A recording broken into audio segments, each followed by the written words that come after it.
नमस्कार।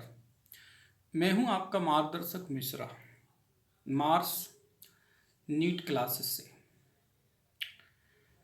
कल नीट 2020 का रिजल्ट आ गया। वैसे ही बहुत परीक्षा लेट हो गई थी, लेकिन फिर भी रिजल्ट समय पे आया है। अब पहले हमारी सेंट्रल लेवल की काउंसलिंग होगी और फिर स्टेट काउंसलिंग होगी। उसके बाद फिर प्राइवेट मेडिकल कॉलेजों के लिए भी काउंसलिंग होगी। फिर BDS, BHMS, BMS इन सब की काउंसलिंग धीरे धीरे होगी, 1 बाय 1 करके होगी। जो विद्यार्थी रैंक लेके आए हैं, सक्सेस हुए हैं, उनको ढेर सारी शुभकामनाएं, ऑल दी बेस्ट, कॉन्ग्रेचुलेशन। लेकिन जिन विद्यार्थियों का रिजल्ट ठीक नहीं आ पाया है, वो विद्यार्थी निराश ना हो। जो विद्यार्थी सिलेक्शन लेके आए हैं, यदि वास्तविकता आप उनकी समझोगे तो वो एक दिन की तैयारी नहीं है उनकी, बहुत लंबे समय से तैयारी कर रहे होंगे।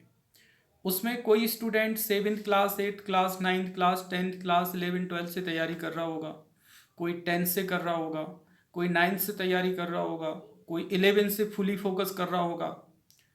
तो इस टाइप से जब हम पहले से प्री प्लानिंग करके तैयारी करते हैं तो इस टाइप से हमें सफलताएं मिलती हैं। क्योंकि 12वीं के बाद कुछ संभावनाएं कम हो जाती हैं, क्योंकि आज की कंडीशन में अधिकतर बच्चे छोटी क्लासों से तैयारी करते हैं, तो वो फिर हमारे फाइटर होते हैं, तो थोड़ा सा दिक्कत होती है। फिर भी कहने का मतलब है कि जैसे कल तो रिकॉर्ड ही टूट गया। मेडिकल काउंसिल ऑफ इंडिया जब से बना है, मेडिकल काउंसिल ऑफ इंडिया वो है जो भारत के पूरे मेडिकल कॉलेजों को संचालित करता है, उसे मेडिकल काउंसिल ऑफ इंडिया कहते हैं, जिसका मुख्यालय दिल्ली में है। मेडिकल काउंसिल ऑफ इंडिया बने इतना साल हो गए, अभी तक फुल मार्किंग किसी बच्चे की नहीं थी, और इस बार तो रिकॉर्ड टूट गया, 2 बच्चों की जो है फुल मार्किंग हुई है। अभी हम उन पर भी चर्चा करेंगे, टॉप 5 स्टूडेंट की हम चर्चा करेंगे, कौन कौन से बच्चे हैं जो टॉप 5 में आए हुए हैं।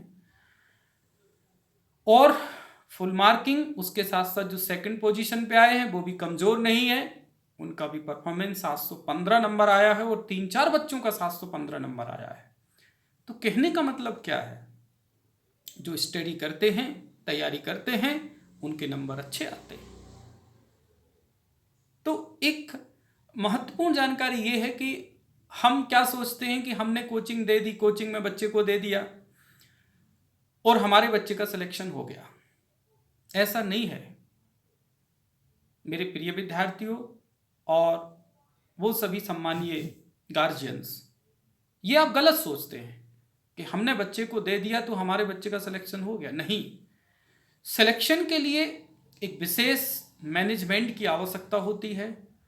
जो बच्चा तैयारी कर रहा होता है उसके लिए मोरल सपोर्ट परिवार के लिए देना होता है।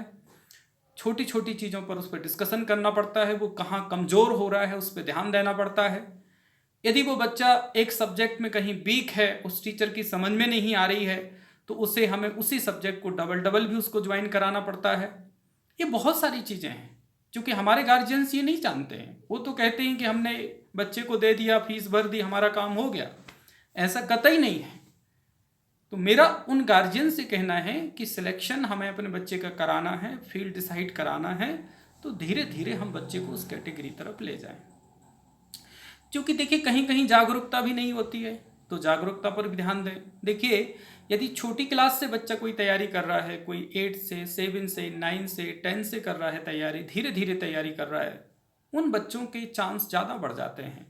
और जो 12वीं के बाद तैयारी कर रहा है उसको समय लगता है, और 12वीं के साथ जो बच्चा ड्रॉप लेता है उसको टेंशन भी रहता है, क्योंकि उसे कुछ महीने बाद परीक्षा में बैठना होता है, इसलिए उसके पास टेंशन भी होता है। लेकिन जो बच्चे छोटी क्लास से तैयारी करते हैं उनके पास टेंशन भी नहीं होता है। तो कहने का मतलब ये है, मेरा गार्जियन से निवेदन है ये कि भाई आप अपने बच्चे को किस तरफ भेज रहे हैं। देखिए मैंने अक्सर सुना है कि वो तो हमारा बच्चा देख लेगा, हमारा बच्चा ऐसा कर लेगा। नहीं, ये गलत सोचते हैं। आपका बच्चा 15-16 साल का है, उसने क्या देखा है, क्या जानता है, क्या नहीं जानता है, आप सब उसके ऊपर छोड़ देते हो। ये गलत हो जाता है। आप कहते हो आप अपनी इच्छा के अनुसार करिए, ये गलत है। आपका रुझान, अरे उसका क्या सा रुझान होगा, उसका तो कोई रुझान ही नहीं है, तो क्या उसको छोड़ दोगे आप? नहीं ना। इसलिए उस बच्चे के लिए काम करने के लिए आपको जो है क्रमशः उसके ऊपर ध्यान भी देना है और उस पर काम भी करना है।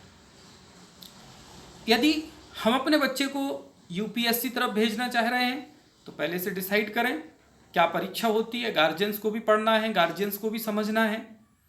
यदि हम बच्चे को सिविल जज तरफ भेजना चाह रहे हैं तो कैसे जाते हैं, क्या होते हैं, पहले से जानकारी लें और फैमिली का पूरा एक बैकग्राउंड तैयार करके उसके ऊपर फिर काम करना स्टार्ट करें। देखिए, बहुत परिवारों में सपने होते हैं कि हमारे बच्चे को इस तरफ भेजना, लेकिन रिजल्ट आने के बाद सपने थोड़ी दिक्कत हो जाती है, दुख होता है। तो ऐसा नहीं है, आपका पैसा भी खराब जाता है चूंकि आपके पास जागरूकता नहीं थी, आपके पास जानकारी नहीं थी, आपके पास कोई प्रबंधन नहीं था, इसलिए प्रॉब्लम हुई क्यों, लेकिन आपका बच्चा योग्य है। हर एक बच्चा योग्य होता है हर फील्ड में जाने के लिए, लेकिन उसे वो कहते ना एनवायरनमेंट, पर्यावरण वैसा नहीं मिल पाता है, वातावरण वैसा नहीं मिल पाता है। तो इन चीज़ों पर काम करने के लिए गार्जियंस को विशेष ध्यान देने की आवश्यकता होती है। अब देखिए ज़रा आप, कुछ ऐसे बच्चे हैं जिनके नंबर भी नहीं आ पाए, वही फीस भरी, वही सब कुछ था, वही क्लास थी, टीचर सब ऐसा एक सा बांटता है, लेकिन कुछ बच्चों का परफॉर्मेंस देखिए ज़रा। मेरे पास कुछ रिजल्ट हैं यहाँ पर, ध्यान दीजिएगा। फर्स्ट जो रिजल्ट है वो शोएब का है, आफ्ताब का। इनके 720 में से 720 आए हुए हैं, उड़ीसा के हैं ये। सेकंड जो है आकांक्षा का है, इनके 720 में से 720, 720 to 720, मतलब सब क्वेश्चन करेक्ट हैं। मतलब कितना मेहनत कर रही होगी इस बच्चे ने। फिर ये जो है तुमेला का है, 715 नंबर आए हैं, 715 तेलंगाना की है। विनीश शर्मा के देखिए 715 आए हैं, राजस्थान से है। अमरीशा की खेतान की बात करते हैं, इनके 715 आए हैं, हरियाणा के आए हैं। और भी बच्चे हैं, लेकिन मैंने सिर्फ 5 बच्चों को उठाया है, टॉप 5 वालों को। ये देखिए, तो इन बच्चों को पहले तो कॉन्ग्रेचुलेशन, एंड देन इनके आने वाले भविष्य के लिए भी ढेर सारी शुभकामनाएं, बधाइयाँ। इनके परिवार के लिए बहुत बहुत बधाइयाँ कि इतने शानदार परफॉर्मेंस के साथ बच्चों ने अपने साथ साथ अपने परिवार का नाम रोशन किया। और उन महान टीचरों को भी नमन जिन्होंने इन बच्चों के साथ इतनी मेहनत की और उन बच्चों के लिए इतना गार्जियंस की भूमिका में आने के बाद जो है उन लोगों ने ऐसा वर्क किया। बहुत बहुत धन्यवाद उन टीचरों के लिए, टीचर्स के लिए, जो टीचर्स ने, शिक्षकों ने जो ऐसा काम किया, गाइडेंस दिया, सिखाया, पढ़ाया। माता पिता के लिए धन्यवाद कि उन्होंने इतना अच्छा सोचा। और बच्चे के लिए और भी बड़ा बधाई का पात्र है वो बच्चा, क्योंकि उसने वास्तव में ईमानदारी से मेहनत की। क्योंकि मैं देखता हूँ कुछ बच्चे तो अपना समय मोबाइल में और घूमने फिरने में लगा देते हैं, और कुछ बच्चे वास्तव में प्रॉपर ध्यान देते हैं।